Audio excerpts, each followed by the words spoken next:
Hello everyone, this is Nico Ryan here, coach of the Lileepool FC, and this is my draft analysis for the season H of the YCL. And let's start this off right away. I usually don't like to plan out my first two picks, that really depends on my draft position. And for the YCL this season, I got the fourth pick overall, which is a great position for round one. I usually like to be in the middle so I don't have to wait too long to pick again, but we can deal with that, especially because being the fourth one, it allowed me to grab Chiyu as my first pick, and that we all know is a great pick. Chiyu is a broken mon with the Beads of Ruin ability. And while I had to wait for my second pick to come, I start looking at the draft board and see what was fitting to be a pair with Chiyu. And the first thing that caught my attention, it was Turco, because Chiyu in the sun sounds like a completely broken thing to have in the draft. But as the round one kept going, Walking Wake was picked, and I immediately gave up on the idea of having Chiyu and Turco together. I knew it was not gonna happen, so I started planning out of other things. So imagine my surprise when my second round pick came to me and Turco was still around and I couldn't just resist it. I grabbed Turco as my second pick and I have Chiyu in the sun. I heard a lot of people talking about weather in draft, and something that always comes to my mind about people talking about weather in draft is that you always have to draft a backup plan for it. You won't you wouldn't want to rely on weather too much. You have to have other ways to play around it if someone preps really well for it or have a team really good for it. But the moment I saw Chiyu and Turco together in my team, I was just gone. I was completely blind. All I could think about was more fire types Pokemon for my team. I needed past Paradox Mon with the photosynthesis ability. I need grass types to abuse synthesis or chlorophyll ability. I just I was just completely into sun drafting. For my third pick, there was there were two things I wanted in my team, and those were grounded poison types to avoid toxic spikes, and regen mon. I just love the regenerator ability. Since I started using a few seasons ago in other leagues with Slowbro, and I won the league with it, I just fell in love with the regen mons. I use Slowbro quite a lot. I use Slowking quite a lot. I tried Mienshao and I really like it. I tried Torrentee and got a champ with it, and I tried Cyclizer recently as well, and also got a champ with it. I had my eyes on Glowking for this league, but it got taken. But I think that turned out really well for me because I think I grabbed something better for my team. Because I grabbed the grounded poison I wanted, I grabbed the regen mon I wanted, and I also grabbed something that is not weak to ground, which is great for a sun team. And that is my third pick, Amoonguss. From that on, I start planning on my Steel Dragon Fairy core, and the first thing that came into my mind was Baxcalibur because of thermal exchange. Of course, fire types will come against me a lot because of the sun, but that got taken as well. So for my fourth pick, I went with what I think was the second best option, and that was Haxorus. I needed a really good physical attacker and 147 base uh, with Mode Breaker and Dragon Dance or Swords Dance looks really good. For my steel type, that was a way bigger problem because when you have a sun team, you're not only gonna attract a lot of fire type mons against you, but a lot of ground type ones as well because your team is based on fire types, and steel types don't like those two types at all, and you you still need to have a steel type Pokemon in your draft team because it's so good defensively that you can't just leave it there. So I went with what I think was the perfect option for for a Sun team, and that was Bronzong. Having a Steel type that either it's immune to ground types with left 8 or resists fire types with hit proof, it's really good. I really like this pick with Bronzong. For my fairy type though, I had my eyes first on Tinkaton, and that was taken.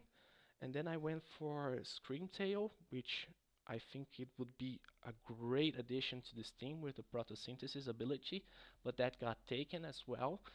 So I start thinking about Mimikyu, and that got taken as well. So from that moment on, I start looking at the other teams as the draft was going. I believe the end of round 9 or beginning of round 6, and I realized most of the teams already had a fairy type in their rosters. I believe 12 or 13 of the 16 teams already had a fairy type.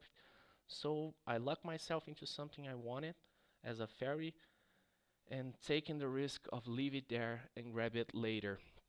So I could focus myself on what really mattered at that point, and that was Sun Abusers. For my sixth pick, went for Sandy Shocks.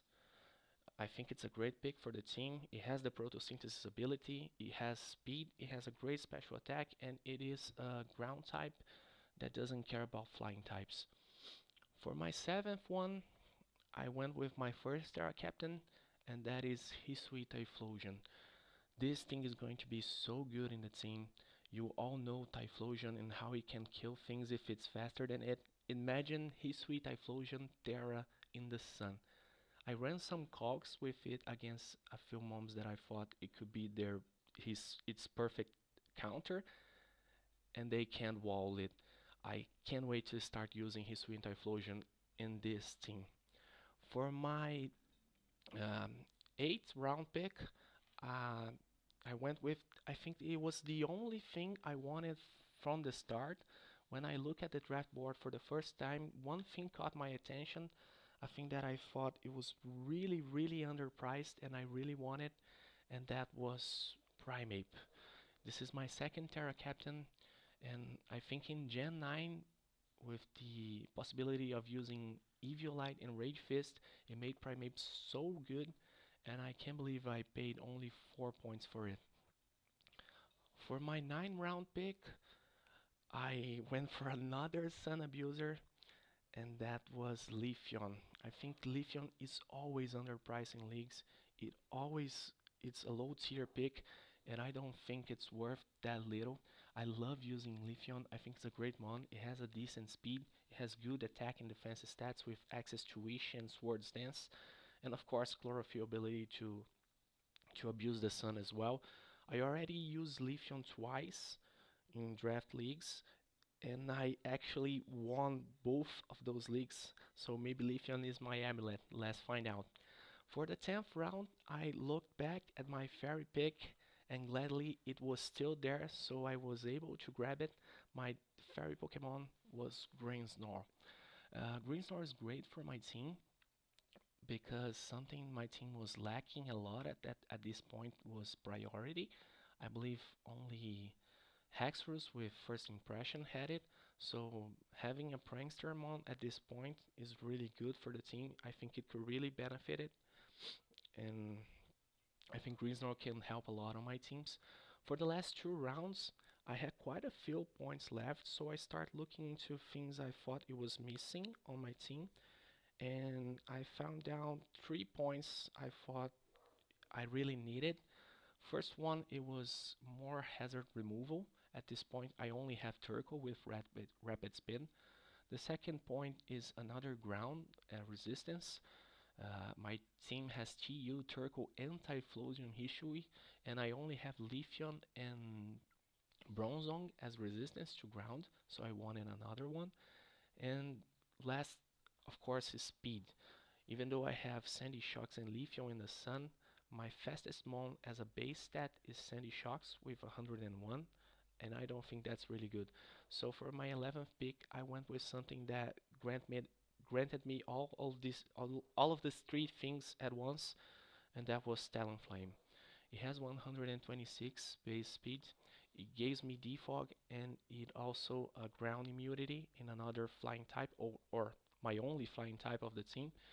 And of course, it's another Sun Abuser being a fire type, and it also gives me more priority with Gale Wings. So I think Talonflame was amazing pick for the team, especially being this late in the draft.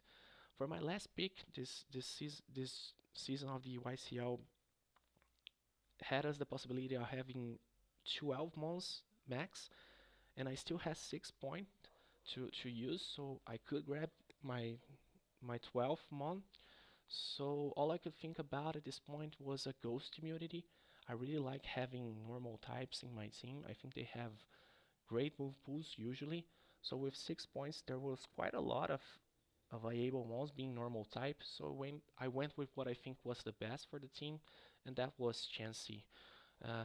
Of course, you know what Chansey does: 250 base HP with access to EV Light, things like Wish, Soft Boil, Thunder Wave, Seismic Toss, and of course another stealth rocker user in the team. I had a lot of them with Turco, Bronzong, Sandy Shocks, and Primeape as well. I really like the Chansey pick. Can't wait to use it as well. And that's my team for the season 8 of the YCL. Funny story about it, going back to that thing I said in the beginning about having a backup plan when you draft a weather team. I was thinking about it after the end of the draft, and I was telling to myself, okay, I don't have much of a backup plan for the sun, but I have so many things that can abuse the sun that I think I won't need it. I think I'm fine with things like Chiyu, Sandy Shocks, Typhlosion, Leafeon. I mean, what what a team can possibly have that can just wall all of these four together? There's no way, right? And then the schedule came out, and I went for a look of it. And wait, let's see. Hey, let's see who's my first opponent in this league. We went for the schedule there.